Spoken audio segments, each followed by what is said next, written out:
Assalamualaikum warahmatullahi wabarakatuh. Selamat datang kembali di channel YouTube saya, Cucu Evolusiani. Video kali ini saya akan membahas tentang praktikum pengendalian proses, di mana ini merupakan aplikasi dari teori pengantar dari pengendalian proses di video 1, 2, dan 3. Jadi, di kesempatan kali ini kita akan menentukan beberapa variabel dan juga logika proses pada peralatan yang ada di dalam laboratorium pengendalian proses. Ada 5 alat yang akan kita bahas nantinya, yaitu yang pertama ada pengendali level, pengendali tekanan, kemudian alat pengendali pH, alat pengendali flow rate, dan juga alat pengendali suhu. Kelima alat ini akan kita bahas bagaimana variabel-variabel yang terlibat, kemudian logika proses dalam kelima sistem pengendali ini seperti apa.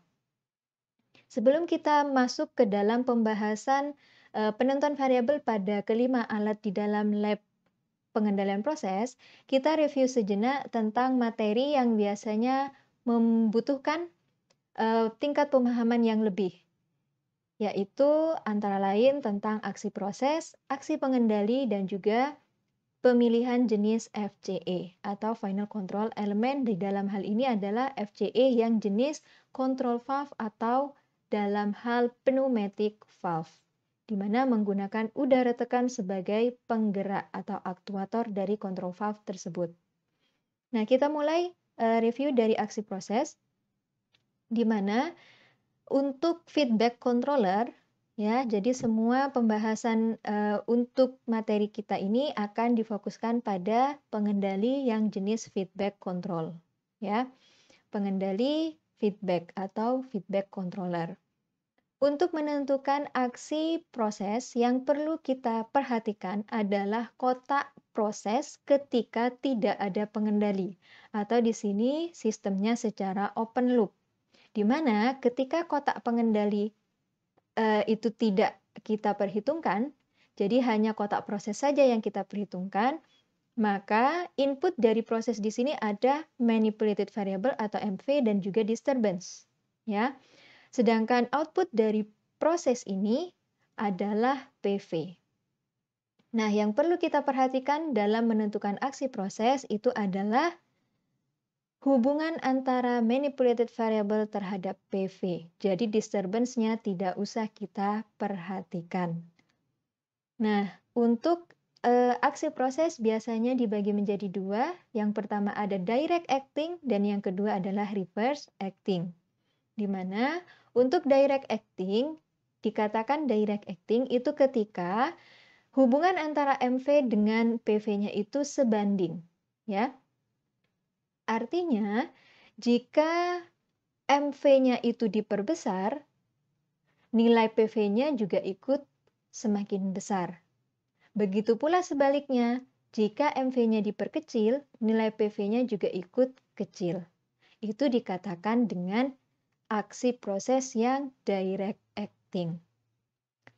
Jika hubungan antara MV terhadap PV itu berbanding terbalik, artinya jika MV-nya diperbesar, maka PV-nya akan semakin kecil, ataupun sebaliknya jika MV-nya diperkecil ternyata PV-nya semakin besar, itu dikatakan aksi prosesnya adalah reverse acting. Seperti itu, ya. Jadi kalau aksi proses yang kalian lihat adalah bagaimana hubungan antara PV terhadap bagaimana hubungan antara MV terhadap PV. Seperti itu. Oke? Itu adalah aksi proses. Kemudian yang selanjutnya adalah aksi dari pengendali atau controller. Ketika kita berbicara tentang aksi pengendali, yang kita lihat itu adalah diagram blok secara closed loop. Ya, diagram blok secara closed loop karena di situ sudah ada aksi pengendali yang terlibat. Ada kotak controller di sini. Nah, yang dilihat itu apa ketika aksi pengendali atau controller? Yang kita perhatikan adalah hubungan antara sinyal MV terhadap PV. Ya. Dengan kaitan antara sinyal MV dan PV di sini, maka Aksi dari pengendali atau controller dibagi menjadi dua, ada yang direct acting dan ada yang reverse acting. Kapan dikatakan sebagai direct acting? Ketika saat PV-nya lebih besar daripada SP, maka langkah yang dilakukan oleh controller untuk menurunkan PV agar sama dengan SP itu adalah dengan cara menaikkan sinyal MV. Ya, ingat sinyal MV bukan MV. Kalau sinyal MV di sini adalah yang dikeluarkan oleh controller, kalau MV itu adalah yang dikeluarkan oleh FCE. Oke, berbeda ya antara sinyal MV dengan MV. Yang perlu diperhatikan, nama lain dari sinyal MV itu juga bisa disebut sebagai sinyal kendali. Ya. Jadi di situ sinyal MV juga bisa disebut sebagai sinyal kendali. Jangan bingung ketika ada orang yang menyebutkan sinyal kendali, itu artinya sinyal yang dikeluarkan oleh controller, yang tidak lain adalah sinyal MV. Oke. Nah, begitu pula untuk direct acting sudah ya, berarti untuk reverse acting itu ketika hubungan antara PV dengan sinyal MV-nya itu berbanding terbalik. Artinya, ketika PV lebih daripada SP, maka aksi yang dilakukan oleh controller untuk menurunkan PV agar sama dengan SP adalah dengan cara menurunkan sinyal MV. Ya, di sini berbanding terbalik. Makanya aksi dari pengendalinya disebut reverse acting. Kalau direct acting, ketika PV lebih daripada SP, yang dilakukan oleh controller adalah memperbesar sinyal MV atau menaikkan sinyal MV. Kalau reverse acting, ketika PV lebih besar dibandingkan SP, yang dilakukan oleh controller adalah menurunkan sinyal MV. Jadi itu untuk aksi pengendali. Oke? Yang dilihat adalah hubungan antara sinyal MV terhadap PV. Itu adalah aksi dari pengendali atau controller. Nah, selanjutnya yang akan kita bahas adalah jenis final control element, di mana yang kita lihat adalah hubungan antara sinyal MV terhadap MV. Apakah sebanding atau berbanding terbalik? Seperti itu. Nah, untuk yang akan kita bahas di sini, ketika sebanding dan berbanding terbalik itu kaitannya dengan R2 open dan R2 close. R2 open dan R2 close di sini hanya terjadi pada FCE yang jenis control valve. Ya. Jadi tidak akan terjadi pada jenis FCE yang lain. Peristaltic pump itu tidak ada istilah R2 open dan R2 close. Karena istilah R2 open dan R2 close di sini untuk control valve yang menggunakan aktuator atau penggerak berupa sinyal pneumatik. Ya. Jadi untuk R2 open, R2 close hanya untuk control valve yang jenis pneumatik. Seperti itu. Kalau jenis yang lain apakah ada R2 open dan R2 close? Tidak ada istilah itu. Istilahnya apakah sinyal MV dengan antara sinyal MV dengan MV-nya sebanding atau tidak. Hanya sebatas itu.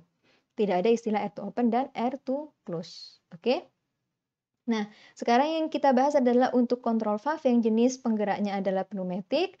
Maka jika di sini sinyal MV, hubungan antara sinyal MV dengan MV-nya itu adalah sebanding, ya. Artinya ketika sinyal MV-nya diperbesar, ternyata MV-nya juga semakin besar, maka control valve tersebut itu berjenis R2 open atau juga disebut sebagai valve closed, ya. Jika sinyal MV-nya semakin besar, MV-nya juga semakin besar. Begitu juga sebaliknya, ketika sinyal MV-nya diturunkan, nilai MV-nya juga akan ikut turun. Ya.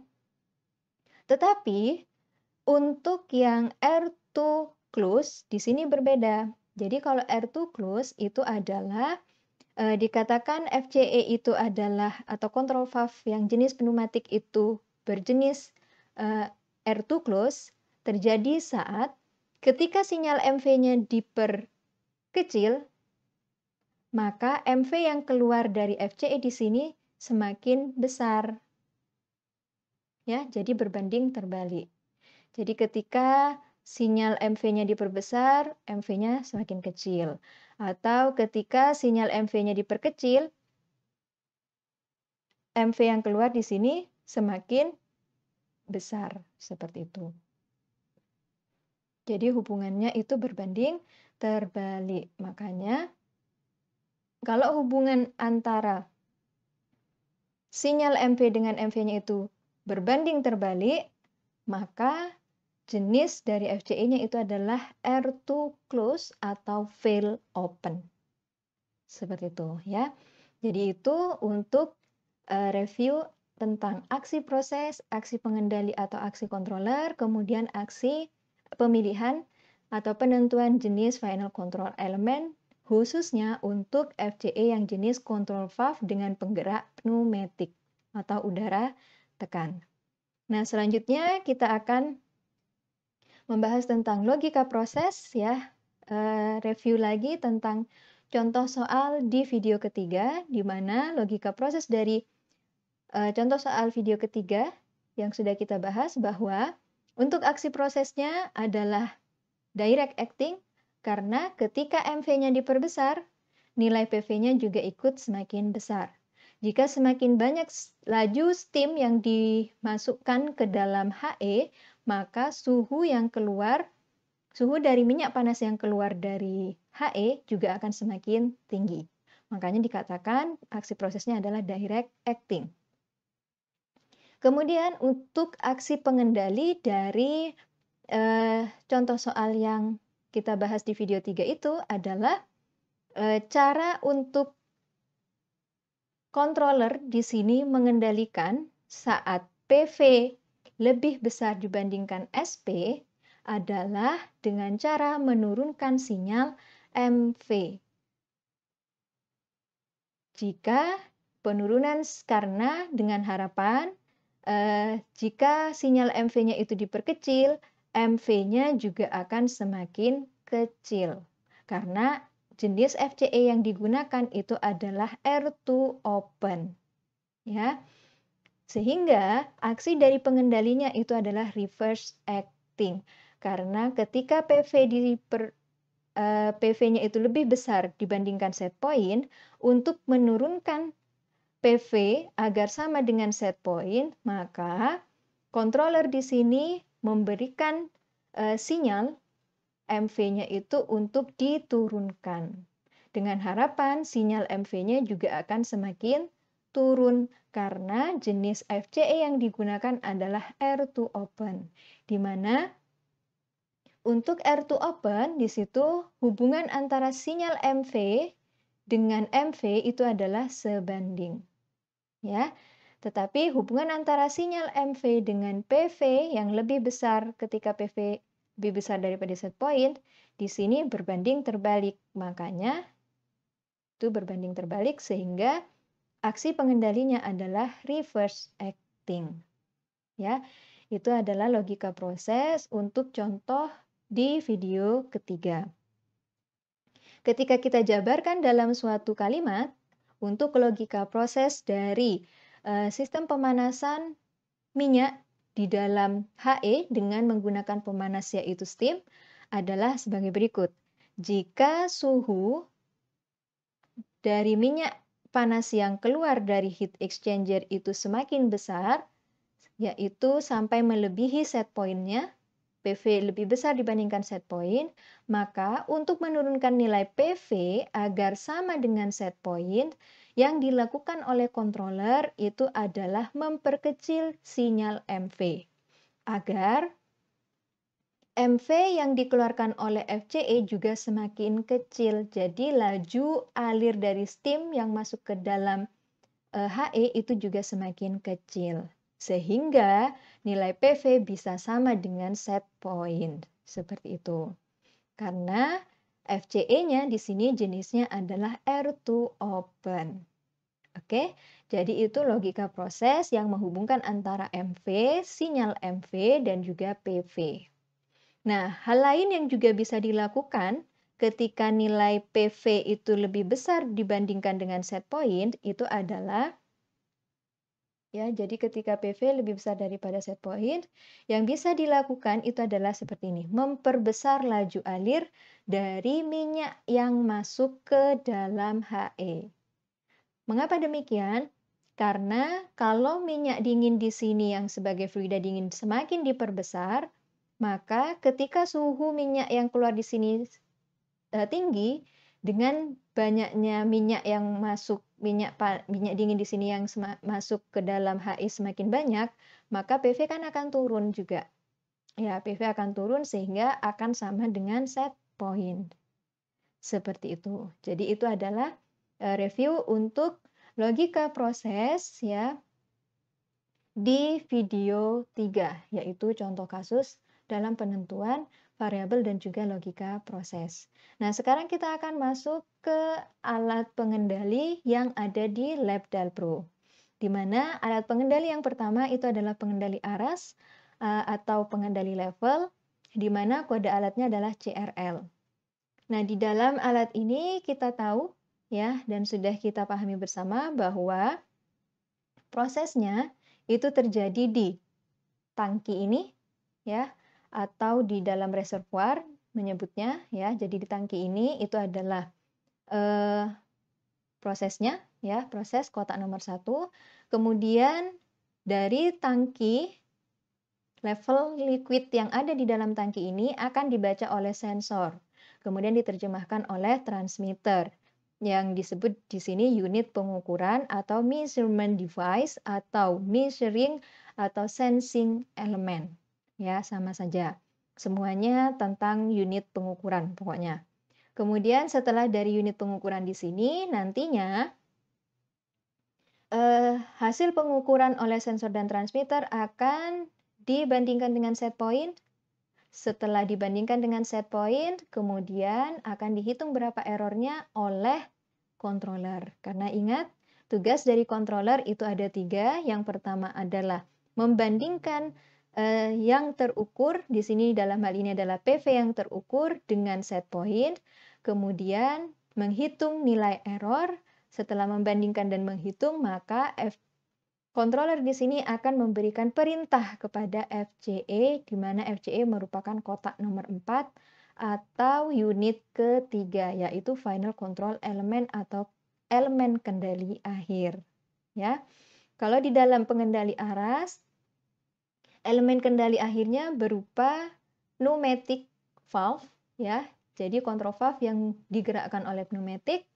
Dengan demikian, maka kalau kita sudah menentukan bagian-bagiannya, ya, di sini kita bisa mengetahui bahwa penentuan proses variabel proses yang terlibat, yang pertama ada input variable, berarti manipulated variable dan disturbance. Manipulated variable-nya yang diubah-ubah itu adalah kita perlu melihat adanya control valve. Nah, control valve-nya itu ada di sini, di nomor 3.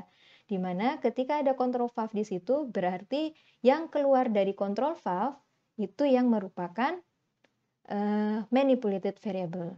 Dari sini kita bisa tahu bahwa manipulated variable-nya adalah laju alir dari liquid, dalam hal ini adalah air, ya, yang masuk ke dalam tangki atau reservoir. Oke.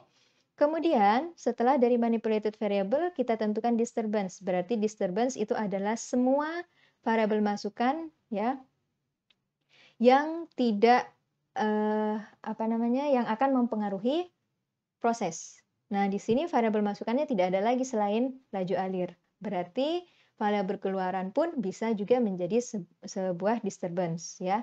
Di sini yang menjadi disturbance itu adalah laju alir yang keluar dari tangki. Laju alir dari siapa? Dari liquid atau air yang keluar dari tangki. Mengapa laju alir dari liquid yang keluar dari tangki di sini dinyatakan sebagai disturbance? Karena ketika di sini proses berlangsung, level liquid di dalam tangki akan semakin tinggi atau semakin rendah jika valve-nya yang keluar dari valve keluaran ya, valve keluaran yang keluar dari tangki di sini diperbesar atau diperkecil bukannya. Itu kan pasti akan mempengaruhi level liquid di dalam tangki ini. Makanya level liquid di dalam tangki ini akan dipengaruhi oleh pengganggu, salah satunya adalah laju alir liquid yang keluar dari tangki. Oke. Kemudian selanjutnya yang bisa kita pelajari dari sini adalah penentuan output variable. Output variabelnya di sini adalah atau proses variable ya. Ingat, nama lain dari output variable itu adalah control variable atau proses variable yang disingkat dengan PV atau proses value. Nah, itu adalah beberapa nama lain dari output variable. Yang menjadi PV di sini adalah jelas ya, karena di sini pengendali aras atau level, berarti yang menjadi PV adalah level liquid di dalam tangki. Ya. Kemudian dengan demikian kalau misalkan di sini memang yang digunakan adalah feedback controller karena yang diukur di sini langsung adalah ya yang diukur di sini oleh sensor dan transmitter tadi itu adalah ini ya, sensor dan transmitter langsung mendeteksi, membaca, mengukur level liquid di dalam tangki. Berarti set point-nya adalah nilai PV yang diinginkan. PV-nya itu apa? Level liquid atau air ya di dalam tangki yang diinginkan. Jadi nilai yang diinginkan itu adalah set point ya. Oke, selanjutnya adalah logika proses. Untuk logika proses berarti hal yang pertama adalah penentuan dari aksi proses. Aksi proses di sini yang dilihat adalah hubungan antara MV dengan PV. Ingat, MV-nya adalah laju alir liquid yang masuk ke dalam tangki dan PV-nya adalah level liquid di dalam tangki. Nah, kita harus melogika bagaimana level liquid di dalam tangki jika MV-nya di sini diperbesar. Pasti level liquidnya juga akan semakin besar, ya kan? Makanya aksi prosesnya disebut dengan direct acting. Oke? Setelah aksi prosesnya sudah, maka selanjutnya adalah aksi dari pengendali. Aksi dari pengendali berarti yang dilihat adalah hubungan antara sinyal MV dengan PV, ya, sinyal MV dengan PV. Nah, ketika PV lebih besar dibandingkan dengan SP, maka yang harus dilakukan oleh controller untuk menurunkan PV agar sama dengan SP adalah dengan cara menurunkan nilai sinyal MV. Nah, sinyal MV yang ada di dalam pengendali level itu adalah dalam bentuk persen PO. Jadi, ketika persen PO-nya dikecilkan, itu memberikan harapan bahwa nantinya MV yang dikeluarkan oleh FCE juga semakin kecil, sehingga artinya ketika laju alir liquid yang masuk ke dalam tangki reservoir ini semakin kecil, maka level liquidnya juga akan semakin turun dan akan akhirnya sama dengan set point. Ya, karena untuk di level pengendali level alatnya itu control valve-nya itu merupakan yang jenis air to open atau valve closed ya. Jadi dari sini kita bisa menjabarkan bahwa logika pengendalian proses dari pengendali aras adalah ketika level liquid di dalam tangki itu semakin besar sampai melebihi set point-nya atau PV lebih dari set point, maka yang dilakukan oleh controller untuk menurunkan nilai PV agar sama dengan SP itu adalah memperkecil atau menurunkan sinyal MV, yang dalam hal ini adalah persen PO, agar MV-nya juga dapat diperkecil, sehingga nanti akhirnya level liquid di dalam tangki ini yang merupakan PV akan sama dengan set point-nya. Mengapa? Karena hubungan antara sinyal MV dengan MV di sini sebanding. Karena jenis FCE yang digunakan, pneumatic valve-nya itu adalah yang jenis air to open atau valve closed. Ya. Jadi itu yang bisa dilakukan untuk menurunkan PV agar sama dengan SP saat PV-nya jauh lebih besar dibandingkan SP. Atau hal lain yang bisa dilakukan juga adalah ketika PV lebih besar dibandingkan SP, hal lain yang bisa dilakukan adalah memperbesar laju alir yang keluar dari tangki. Jadi laju air liquid yang keluar dari tangki ini semakin diperbesar, bukannya semakin diperlebar bukan dari valve yang keluar dari tangki ini diperlebar, maka semakin banyak liquid yang keluar. Ketika semakin banyak liquid yang keluar dari tangki di sini, maka level liquid di dalam tangki akan semakin turun, sehingga harapannya PV bisa sama dengan SP. Jadi itu yang bisa dilakukan ya. Kaitannya tadi dengan sinyal MV dan MV, dan juga jika menggunakan disturbance. Ya, itu untuk logika proses di pengendali aras. Kemudian yang selanjutnya kita akan membahas untuk pengendali tekanan. Nah, untuk pengendali tekanan, ini adalah gambar alatnya, di mana kode alatnya adalah yang digunakan PCT14 dan PCT10. Untuk di pengendali tekanan di sini ada beberapa konfigurasi yang digunakan ya. Ada yang konfigurasi menggunakan tangki dan tanpa tangki. Jadi, kalau misalkan kalian akan menggunakan tangki, jadi tangki ini akan dioperasikan, maka seperti yang sudah dibahas ya, jadi aliran udara di dalam pengendali tekanan itu sebenarnya dari sini ya. Jadi ada udara masuk, kemudian udara yang masuk ini dipecah menjadi dua arah alirannya. Yang satu ke atas untuk menggerakkan kontrol valve. Maka kalau kontrol valve-nya di situ digerakkan oleh udara tekan, jenis dari kontrol valve-nya adalah yang pneumatic valve, ya kan? Nah, kemudian udara yang dipecah satunya itu akan masuk ke udara sebagai aliran proses, ya. Jadi untuk udara yang aliran proses di sini akan masuk ke dalam orifice. Untuk dibaca berapa perbedaan delta P-nya. Kemudian setelah itu akan diukur di P4. Dan selanjutnya, ketika kita menggunakan konfigurasi dengan tangki, maka aliran V3 di sini harus dibuka. Ya, V3 harus dibuka, V7 harus ditutup agar benar-benar tertampung di dalam tangki. Ya, kemudian V5 di sini harus dibuka juga, V4 dan V6 itu harus ditutup. Jadi alirannya hanya seperti ini. Seret, ya. Jadi itu ketika konfigurasi dengan tangki. Kalau saya gambarkan, alirannya itu hanya seperti ini. Ya. Kemudian akan keluar ke sini. Itu adalah aliran dengan tangki. Kalau misalkan konfigurasi tanpa tangki, maka yang ditutup itu adalah ini, V3 dan V5. Jadi alirannya hanya ke atas. Ya. Seperti itu. Oke, setelah mengetahui bagaimana konfigurasi yang jika menggunakan tangki dan tanpa tangki, maka selanjutnya yang bisa kita bahas adalah penentuan 4 kotak di dalam diagram blok.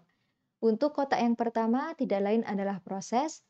Pada pengendali tekanan, yang menjadi proses itu adalah sepanjang aliran yang keluar dari orifice meter, di mana nanti di sini akan diukur oleh P4. Yang mana nanti P4 akan menjadi output variable atau variabel keluaran dari sistem pengendali tekanan ini. Ya. Selanjutnya, kotak nomor 2 itu adalah unit pengukuran yang tidak lain terdiri dari sensor dan transmitter. Di sini P4 akan dihubungkan langsung dengan sensor dan juga akan diubah sinyalnya oleh transmitter untuk selanjutnya masuk ke dalam controller. Di mana di dalam controller sinyal yang terbaca ya, sinyal PV yang telah terbaca oleh sensor kemudian diubah sinyalnya oleh transmitter itu akan dibandingkan dengan set point-nya. Kemudian setelah dibandingkan dengan set point, maka controller juga akan menghitung berapa nilai error. Sehingga berdasarkan hasil pengukuran nilai error tersebut, perhitungan nilai error tersebut, maka controller akan memberikan perintah kepada FCE. Yang tidak lain FCE di dalam pengendali tekanan di sini berupa pneumatic valve. Di mana FCE di sini nanti akan melakukan aksi berdasarkan perintah dari controller. Oke, setelah kita mengetahui bagian-bagiannya, kita bisa mengetahui dan menentukan beberapa variabel yang terlibat di dalam pengendali tekanan ini. Yang pertama adalah manipulated variable yang merupakan variabel input atau variabel masukan ke dalam proses, yaitu adalah laju alir udara yang masuk ke dalam orifice. Karena tadi yang menjadi kotak prosesnya itu adalah sepanjang aliran yang keluar dari orifice ini. Maka yang menjadi manipulated variable, ingat, ketika menentukan manipulated variable yang kalian lihat adalah adanya control valve. Berarti ketika ada control valve, di situ yang keluar dari control valve itulah yang merupakan manipulated variable. Yang tidak lain adalah laju alir udara yang masuk ke dalam orifice meter. Oke. Di sini ada ya. Kemudian ada disturbance. Nah, yang menjadi disturbance untuk di pengendali tekanan itu adalah V6. Ya.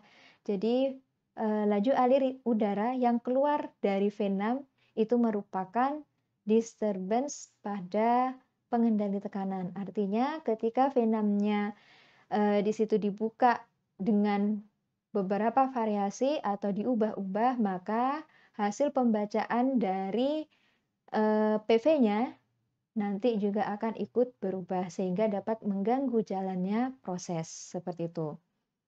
Nah, yang kedua di sini adalah output variable, di mana dalam hal ini adalah proses variable atau PV. Yang menjadi PV itu adalah tekanan udara yang keluar dari orifice, ya, kemudian terbaca oleh P4 dan biasanya dinyatakan dalam bentuk persen PV. Jadi yang terbaca di sini nanti kotak ini itu ada PV dan persen PO. Di mana kalau persen PV itu menunjukkan berapa nilai dari PV yang tidak lain adalah tekanan yang terbaca di P4. Oke? Sehingga dari sini kita bisa menentukan set point. Yang ada pada pengendali tekanan di sini adalah nilai PV yang diinginkan atau ditargetkan atau diharapkan atau dikehendaki. Yang tidak lain adalah PV-nya yaitu tekanan udara yang keluar dari orifice meter yaitu P4 yang dinyatakan dalam bentuk persen PV. Ya. Jadi itu adalah penentuan variabel untuk pengendali tekanan. Yang selanjutnya yang akan kita bahas adalah bagaimana logika proses dari pengendali tekanan. Di mana yang pertama yang akan kita bahas adalah tentang aksi proses. Aksi proses yang sudah kita bahas yaitu adalah kita perlu melihat bagaimana hubungan antara MV terhadap PV.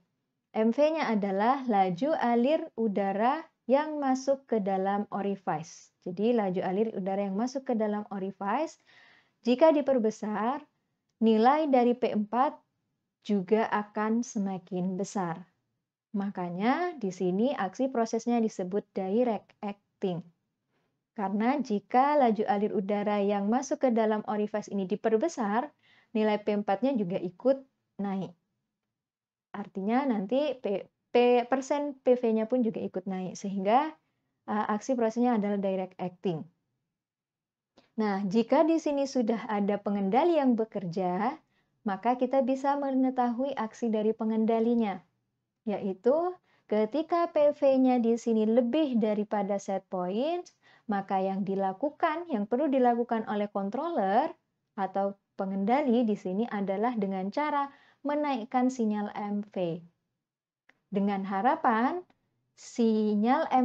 kenaikan sinyal MV tersebut akan diikuti dengan penurunan nilai MV.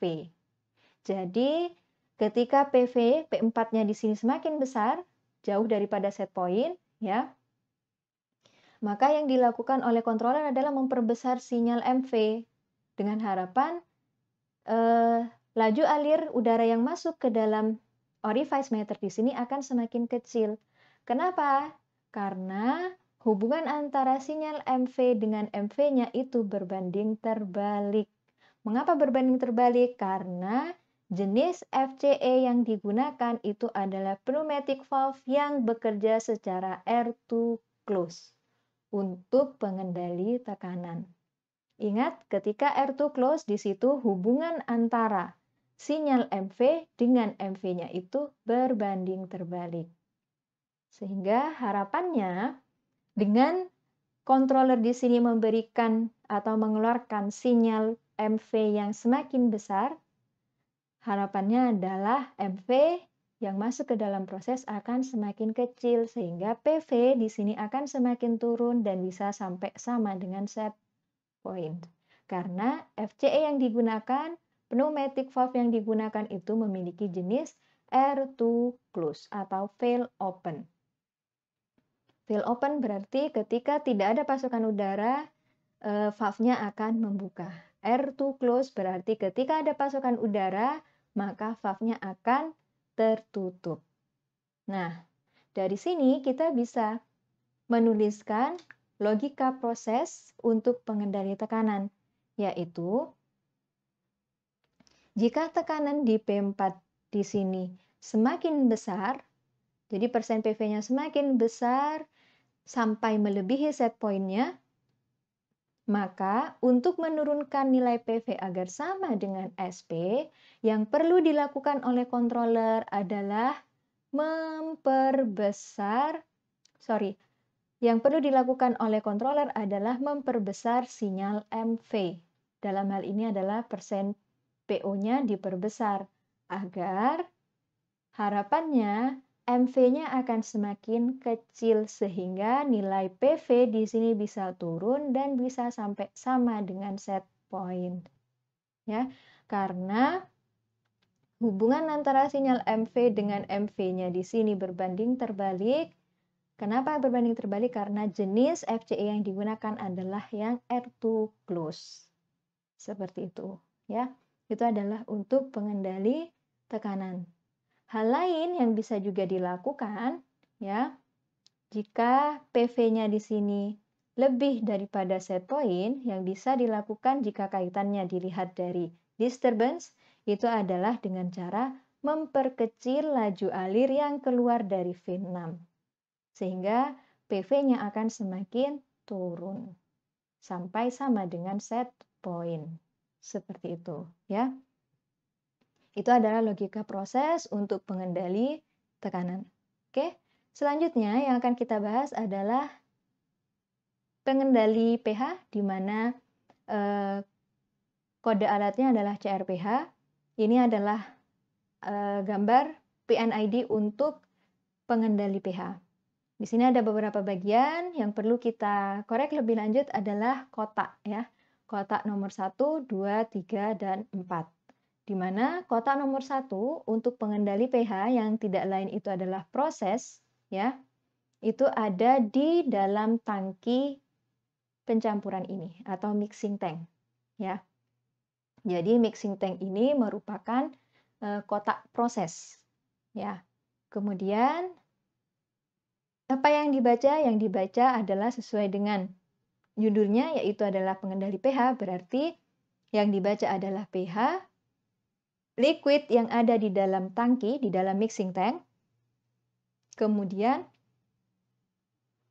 hasil pengukuran atau pembacaan dari pH yang ada di dalam pH liquid yang ada di dalam tangki itu akan dilakukan oleh unit Pengukuran yang tidak lain itu adalah sensor dan transmitter sebagai kotak nomor 2.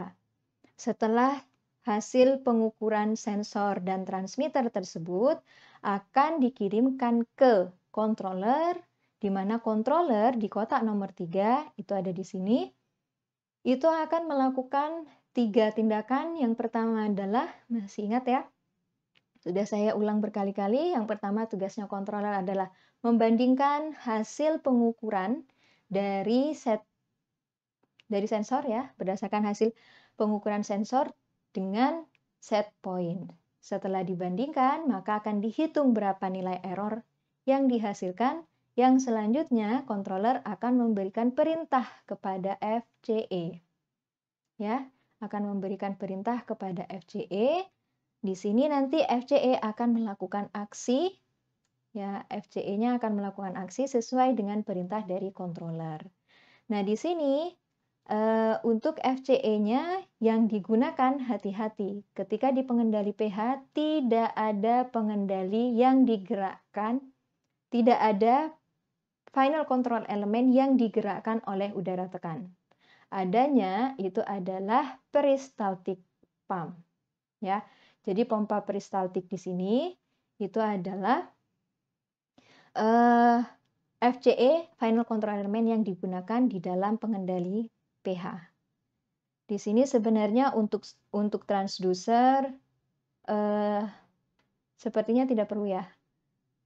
Atau mungkin jenis transducernya bukan dari I to P ataupun P to I, tapi mungkin jenis transducer yang lain. Jadi di sini intinya lebih ke dari controller ke FCE, ya. Kemudian yang perlu diperhatikan juga di sini adalah bagaimana penentuan variabelnya. Untuk pH, di sini penentuan variabelnya yang pertama, variabel inputnya ada manipulated variable. Nah, tadi manipulated variable berarti ditentukan dengan adanya control valve biasanya. Nah, ingat kalau control valve itu untuk alat yang lain. Tetapi kalau di pengendali pH, di sini bukan control valve yang menjadi final control element, tetapi ini nomor 5 ini, yaitu yang tidak lain adalah peristaltik pump, ya. Yang keluar dari peristaltik pump itu adalah ini, berarti yang menjadi manipulated variable-nya adalah yang keluar dari peristaltik pump ini. MV-nya adalah laju alir dari, ini adalah kotak atau tempat dari NaOH, ya. Berarti manipulated variable-nya adalah laju alir basa yang masuk ke dalam mixing tank. Itu adalah manipulated variable-nya. Dengan disturbance-nya itu adalah beberapa aliran yang dimasukkan ke dalam mixing tank ini adalah antara lain yang pertama ada aliran asam dan ada aliran air. Sehingga yang menjadi disturbance itu adalah laju alir air dan atau laju alir dari asam yang masuk ke dalam mixing tank. Karena banyaknya air ataupun banyaknya asam yang dimasukkan ke dalam mixing tank, di sini pasti akan mempengaruhi pH dari liquid yang ada di dalam mixing tank. Makanya untuk laju alir asam dan laju alir air di sini menjadi disturbance atau variabel yang dapat mengganggu jalannya proses, ya. Kemudian penentuan variabel yang selanjutnya adalah output variable atau PV, ya, proses variable. Proses variabelnya sudah jelas yang tadi, yaitu adalah pH liquid, pH larutan yang ada di dalam mixing tank, biasanya dinyatakan dalam bentuk persen PV. Kemudian untuk set point, berarti karena kita menggunakan feedback controller, set point-nya adalah nilai PV yang diinginkan. PV-nya tidak lain adalah pH larutan di dalam mixing tank, ya, yang dinyatakan dalam bentuk persen PV. Oke. Kemudian logika proses yang perlu kita tentukan yang pertama adalah aksi proses. Aksi proses kaitannya dengan MV, dalam hal ini adalah laju alir basa yang masuk ke dalam mixing tank terhadap nilai pH yang ada di dalam mixing tank. Jika semakin banyak basa yang dimasukkan ke dalam mixing tank, ya, berarti akan mengakibatkan nilai pH juga semakin tinggi, yang artinya nilai PV-nya juga semakin tinggi. Makanya aksi prosesnya adalah direct acting, ya. Ingat, ketika aksi proses di sini terjadi atau kita tentukan ketika tidak ada campur tangan dari controller atau secara open loop. Kemudian ketika sudah kita pertimbangkan pengaruh adanya controller, maka kita bisa menentukan aksi dari pengendalinya. Untuk aksi dari pengendalinya, di sini kita bisa melihat bagaimana hubungan antara PV dengan sinyal MV. Ya, ketika PV-nya di sini lebih daripada set point, ya pH-nya lebih daripada set point, maka yang dilakukan oleh controller untuk menurunkan nilai PV agar sama dengan set point adalah dengan cara menurunkan sinyal MV. Ya, dengan harapan nantinya penurunan sinyal MV di sini juga akan memperkecil nilai MV atau nilai atau besarnya laju alir dari basa yang masuk ke dalam mixing tank. Karena hubungan antara sinyal MV dengan MV di dalam pengendali pH itu adalah sebanding, ya. Sebanding dengan jenis FCE yang dipilih adalah pre-static pump. Jadi hati-hati kalau di sini tidak ada istilah R2 open dan juga tidak ada istilah R2 close. Ya. Di sini hanya ada pengertian bahwa sinyal MV itu sebanding dengan MV. Ya. Jadi penurunan sinyal MV yang dikeluarkan oleh controller itu juga diikuti dengan penurunan laju alir dari basa yang masuk ke dalam mixing tank. Oke. Nah, sinyal MV yang dibaca oleh pengendali pH di sini dibaca dalam bentuk persen PU. Kemudian PV-nya dibaca dalam bentuk persen PV. Jadi ini harus hati-hati juga ya. Jadi kalau ada kata persen PO itu merupakan sinyal kendali yang dikeluarkan oleh controller. Oke. Nah, jika kita bisa menuliskan logika proses dalam bentuk narasi, di sini bisa kita ketahui bahwa untuk pengendali pH, jika pH larutan ya di sini ya, pH larutan.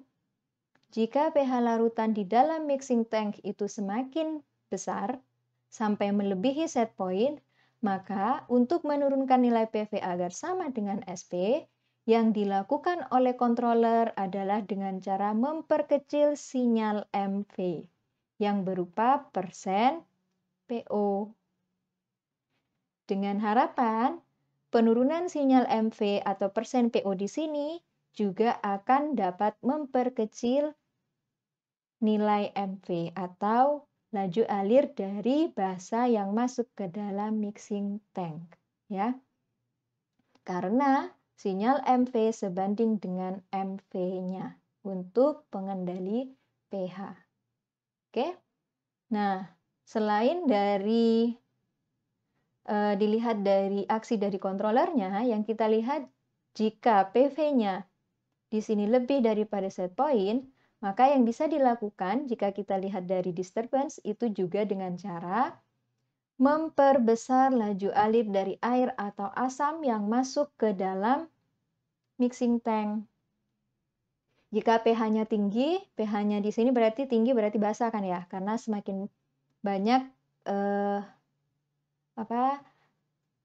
laju alir atau basa yang masuk ke dalam mixing tank. Jika pH-nya itu di dalam mixing tank tinggi, maka yang perlu dilakukan oleh disturbance adalah memperbanyak asam yang masuk ke dalam mixing tank. Ataupun memperbanyak air yang masuk ke dalam mixing tank. Harapannya PV dapat turun sampai mendekati nilai SP. Seperti itu. Ya, itu adalah untuk pengendali pH.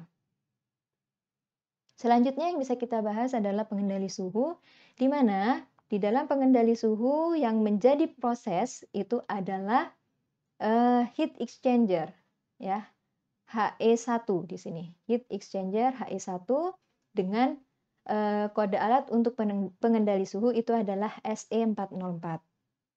Kotak nomor 1 adalah kotak proses yang tidak lain adalah HE, kemudian yang dibaca oleh sensor dan transmitter itu adalah suhu dari,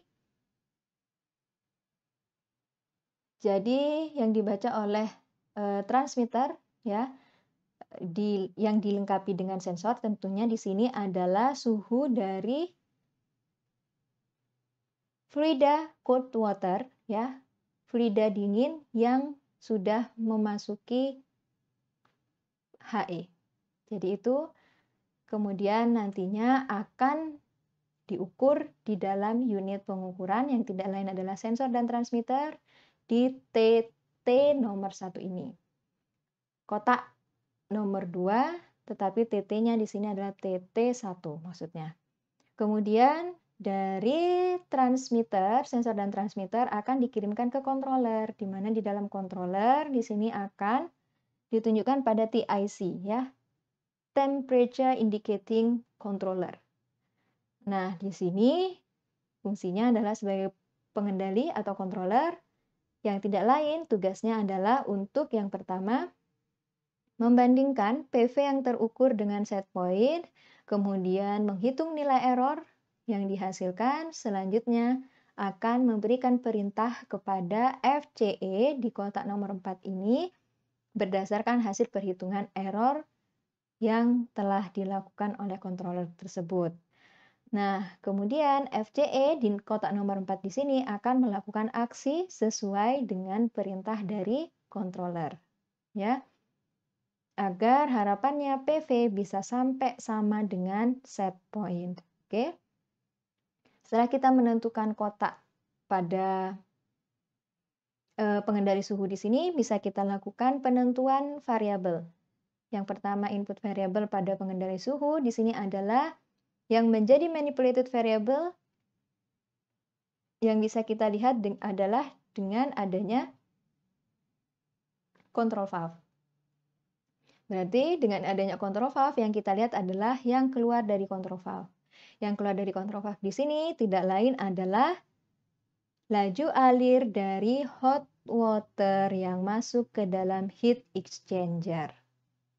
Ya. Jadi laju alir dari hot water yang masuk ke dalam heat exchanger.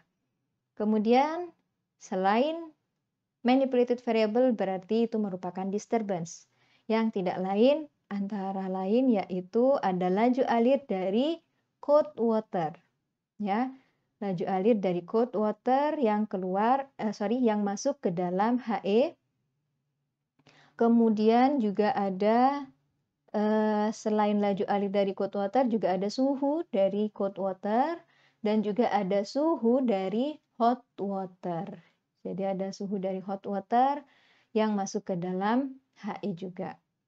Oke, jadi itu yang menjadi disturbance dari pengendali suhu.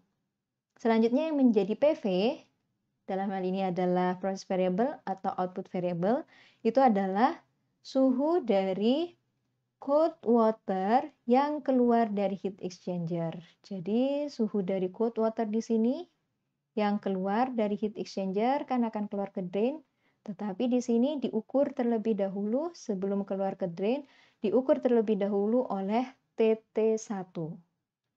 Di mana itu adalah sensor dilengkapi dengan transmitter. Seperti itu ya. Berarti set point-nya adalah nilai PV yang tidak lain adalah suhu cold water yang keluar dari heat exchanger yang dikehendaki atau yang diinginkan atau yang ditargetkan. Oke, itu adalah set point untuk pengendali suhu. Selanjutnya akan kita bahas adalah tentang logika proses, di mana logika proses berarti yang pertama kita akan bahas adalah aksi proses. Untuk aksi proses yang dilihat adalah bagaimana pengaruh MV dalam hal ini adalah laju alir dari hot water yang masuk ke dalam HE terhadap nilai PV yang tidak lain adalah suhu dari cold water yang keluar dari HE. Jika hot water yang dimasukkan ke dalam HE itu semakin besar, maka cold water yang keluar dari HE juga pasti akan semakin besar suhunya. Ya, jadi akan semakin panas suhu dari cold water yang meninggalkan atau yang keluar dari HE. Makanya aksi prosesnya disebut dengan direct acting untuk pengendali suhu.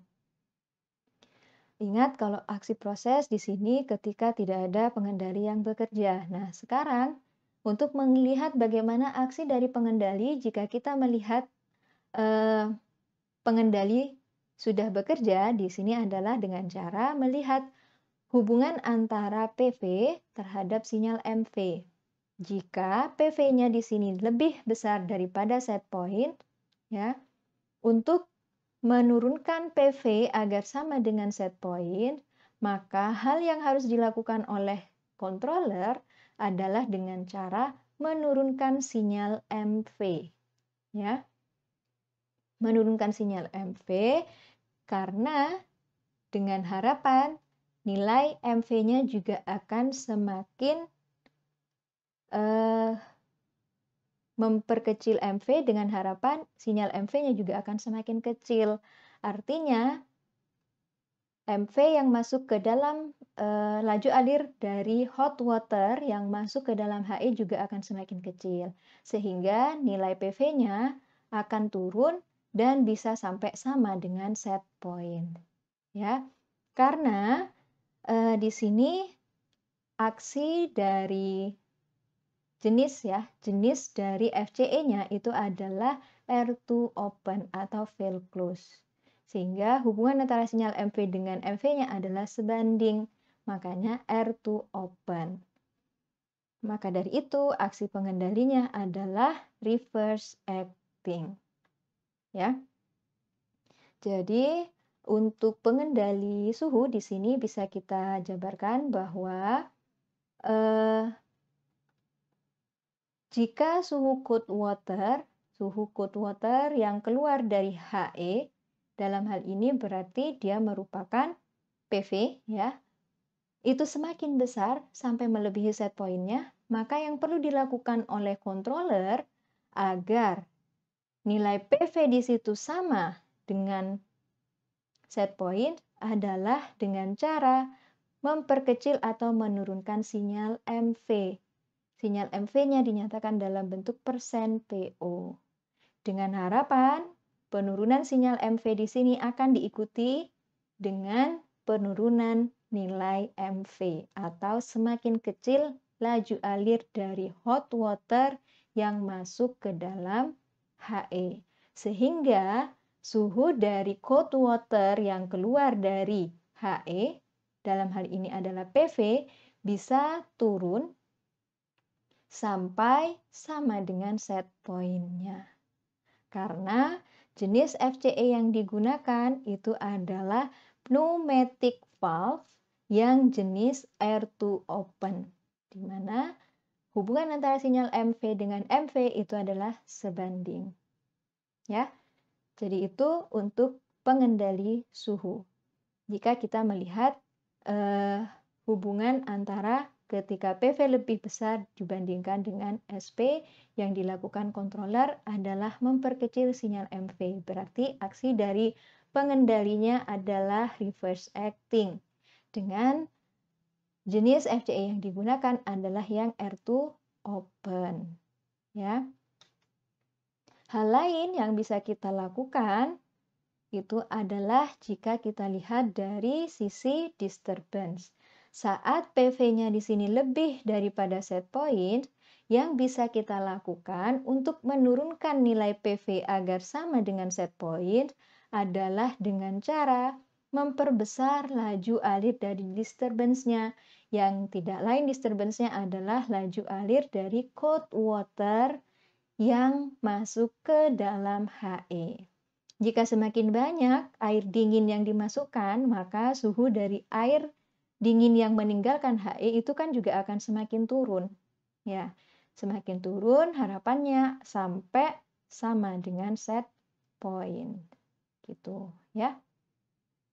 itu adalah logika proses untuk pengendali suhu. Oke. Nah, selanjutnya yang akan kita bahas adalah pengendali flow rate dengan kode alat di sini FCX EV, di mana gambarnya sangat sederhana tetapi perlu pemikiran yang lebih meskipun sederhana seperti ini ya untuk pengendali flow rate. Pengendali flow rate di sini kita bisa melihat beberapa bagiannya. Ini adalah orifice meter, jadi kita bisa melihat orifice meternya adalah yang bagian ini, ya. Setelah itu ada valve yang letaknya di bypass. Jadi ini adalah valve bypass. Kemudian di sini ada ketentuan jika valve bypassnya itu ditutup, ya, ini ditutup, maka laju air liquid yang masuk ke sirkuit pipa itu semakin besar. Mengapa demikian? Jadi arah alirannya itu adalah dari tangki ini, ya. Aliran di dalam tangki ini akan keluar, kemudian akan dipompa sampai masuk ke atas, ke orifice meter. Nah, ketika valve bypassnya di sini dibuka, maka alirannya itu tidak akan seluruhnya ke atas, tapi ada yang ke samping. Makanya di sini dikatakan jika valve-nya ditutup, maka tidak akan ada yang ke samping. Semuanya akan ke atas, ya. Sehingga laju air liquid yang masuk ke sini itu full dari keluaran tangki langsung masuk ke atas, tidak ada yang dialirkan ke bypass. Gitu ya. Itu maksudnya untuk di valve bypass. Kemudian yang perlu kita tentukan adalah prosesnya, ya. Kotak prosesnya itu adalah sirkuit pipa. Jadi sirkuit pipanya itu adalah dari ini semua. Mulai dari ini apa tadi namanya? Orifice meter. Jadi sepanjang orifice meter di sini yang disebut sebagai sirkuit pipa itu adalah merupakan proses dari pengendali flow rate, ya. Selanjutnya jika kita hubungkan dengan kotak diagram blok ini, maka proses tadi adalah sirkuit pipa, ya. Kemudian untuk sensor dan transmitternya itu adalah langsung, ya, di sini tidak hanya sensor dan transmitter tetapi juga ada langsung dihubungkan dengan controller. Jadi ada tiga ini ya, tiga simbol, ada FT, FI, dan FC. FT di sini berarti flow rate untuk transmitternya, jadi transmitter pada flow rate. Kemudian FI di sini adalah flow rate ya, flow rate untuk indikator ya. Jadi indikator dari flow rate, kemudian ada FC di sini flow rate controller ya. Jadi kalau T di sini adalah transmitter, I-nya di sini adalah indikator, kemudian C-nya adalah controller. Biasanya kalau yang umum itu adalah langsung dihubungkan FIC. Jadi biasanya seperti itu. Jadi di situ flow rate indicating controller.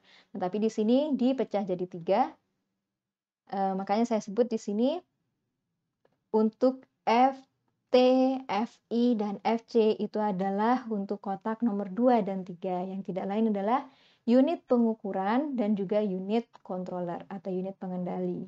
Ya. Kemudian di situ berdasarkan hasil pengukuran ya dari sensor dan transmitter, maka akan dibandingkan dengan set point yang dilakukan oleh controller, dan juga controller akan menghitung nilai error sehingga selanjutnya akan memberikan perintah kepada FCA. Nah, FCA-nya di sini berupa control valve yang jenisnya pneumatic valve juga. Sama ya, dengan alat-alat yang lain kecuali pH. Di mana untuk FCA di sini berarti kotak nomor 4 ya. Dia akan melakukan aksi sesuai perintah dari controller. Jadi itu untuk penentuan kotak dari pengendali flow rate. Selanjutnya yang akan kita bahas adalah tentang penentuan variabelnya. Di mana input variabelnya yang berupa manipulated variable, ingat dalam menentukan manipulated variable yang kita lihat itu adalah letak dari control valve. Ya. Letak dari control valve berarti yang keluar dari control valve itulah yang merupakan manipulated variable. Dalam hal ini adalah laju alir liquid yang bukan air ya di sini ya. Oh ya, benar. Karena di sini pengendali flow rate berarti yang digunakan bahannya adalah air. Jadi manipulated variable-nya adalah laju alir dari air yang keluar dari sirkuit pipa.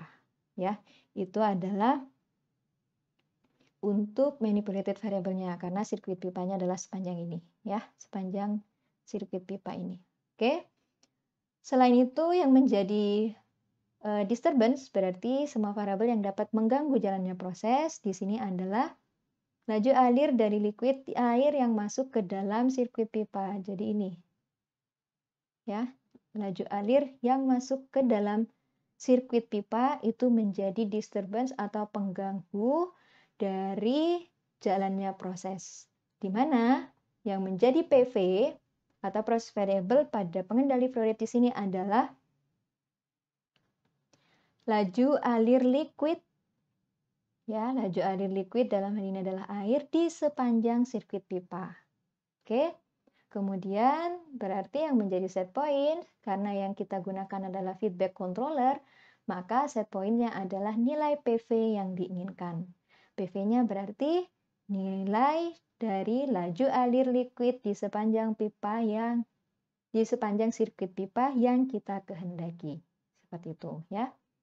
Selanjutnya yang bisa kita bahas adalah tentang logika proses, di mana logika proses pada pengendali flow rate ya, kalau ini ya, bukan pengendali suhu, tapi pengendali flow rate.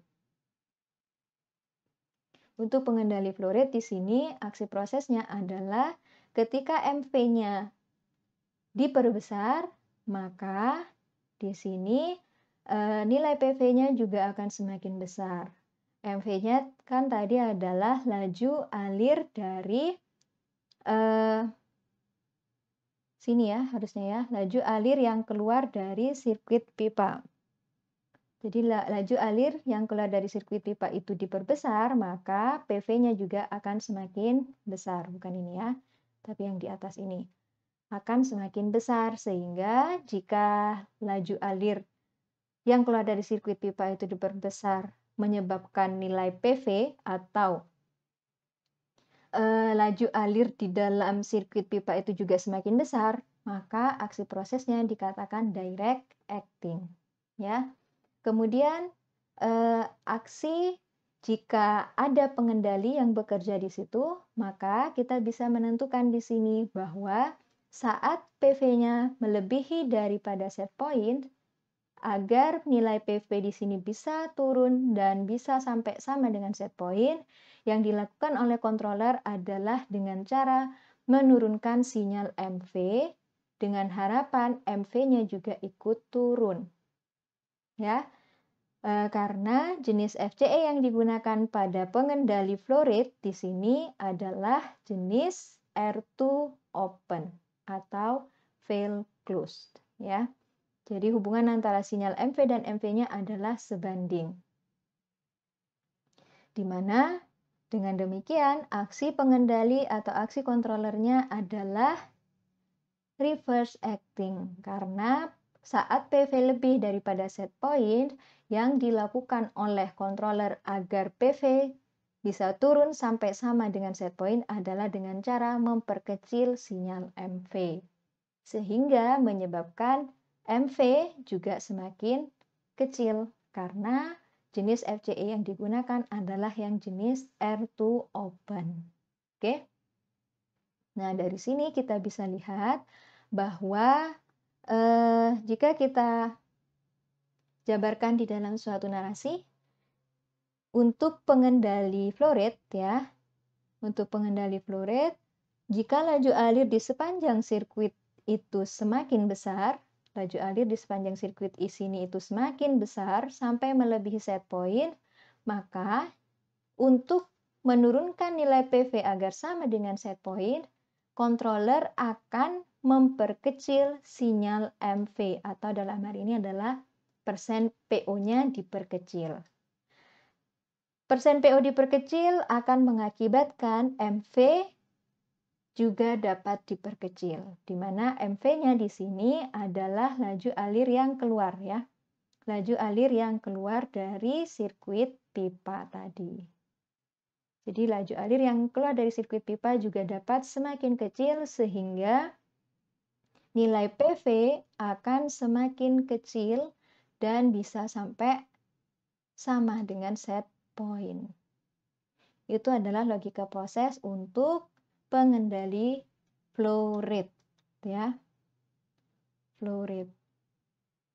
Nah, kemudian hal lain yang perlu dilakukan adalah dengan cara jika kita melihat dari sisi disturbance saat nilai PV lebih daripada set point, yaitu dengan cara memperbesar laju alir yang masuk ke sirkuit pipa. Karena tadi yang menjadi disturbance kan ini, laju alir dari liquid yang masuk ke dalam pipa. Kalau ingin laju alir liquid yang masuk ke dalam pipa ini semakin besar adalah dilakukan dengan cara memperkecil bukaan atau sampai menutup mungkin ya dari valve bypass ya. Itu adalah hal yang dilakukan agar nilai PV-nya bisa turun sampai sama dengan set point jika dilihat dari disturbance. Oke? Jadi itu beberapa hal yang perlu diperhatikan ya untuk aksi proses, aksi pengendali, dan juga jenis FCE yang digunakan di dalam kelima alat pada laboratorium pengendalian proses. Jika kita bisa menarik kesimpulan, maka untuk pengendali level, aksi prosesnya adalah direct acting, jenis FCE-nya adalah R2 open, dengan aksi pengendalinya yang tidak lain adalah reverse acting ya.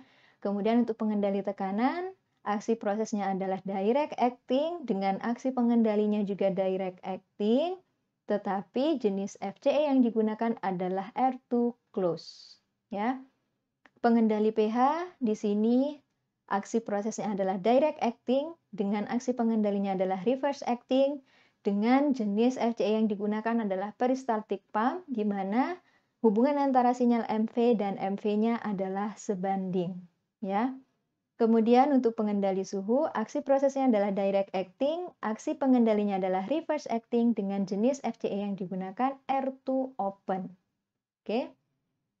Kemudian untuk pengendali flow rate, di sini adalah jenis aksi dari prosesnya adalah direct acting dengan aksi pengendalinya yaitu reverse acting, di mana jenis FCE yang digunakan adalah R2 open. Kalau kalian lihat di situ bisa diamati bahwa semua FCE yang digunakan semuanya hampir menggunakan pneumatic valve. Hanya pengendali pH saja yang menggunakan peristaltik pump. Oke. Dan yang bisa kalian lihat juga bahwa semua alat hampir menggunakan R2 open semua kecuali pengendali tekanan. Ya, pengendali tekanan yang jenis untuk FCE yang digunakan adalah pneumatic valve. Semuanya R2 open kecuali pengendali tekanan yang memiliki jenis FCE R2 close untuk pneumatic valve-nya. Oke.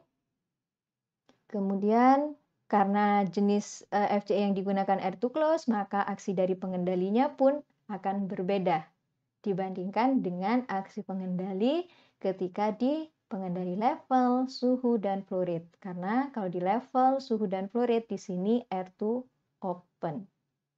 Oke. Jadi itu yang bisa saya sampaikan untuk teori pengantar dari praktikum pengendalian proses pada bab pertama yang tidak lain adalah penentuan variabel dan logika proses pada sistem yang menggunakan pengendali atau controller.